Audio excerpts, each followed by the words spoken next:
O hey guys, welcome to my another blog. তো আজকের ফ্যাশনটা দেওয়া আমার কেমন কেমন লাগতেছে কৃষক কারণ আমরা গ্রামের মানুষ, এমন ভাব থাকা দরকার। তো আজকে দুপুর টাইমে দূর বাড়িছিলাম ওই খেতের মিকা।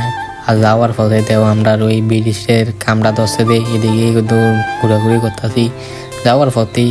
আর দেও আমি কি হতাছি এই বোতল চোতল লইয়া যাইতেছি। আরে তোমরা ভাবতেছো এই রমজান মাসে কেন বোতল চোতল? কারণ এই রমজান মাসে কাম চাম কইরা মানে রোজার থাউনটা বহুত কষ্ট হয়ে যায়, তাই রোজা তুই একটা ভাঙ্গা লাগে। আর খেতে করে আলু লাগাইছিলাম, এই আজকে এটি তুলতাছি।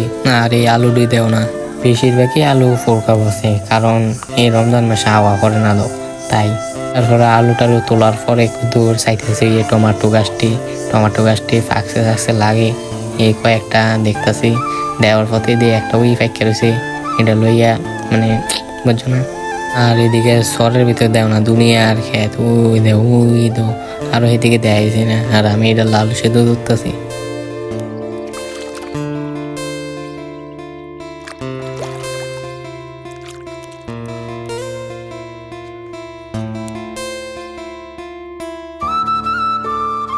তারপরে আলু লইয়া বাড়ির মিকা রওনা দিয়া লেছি। আর ব্লগটা কেমন হয়েছে তোমরা কইও।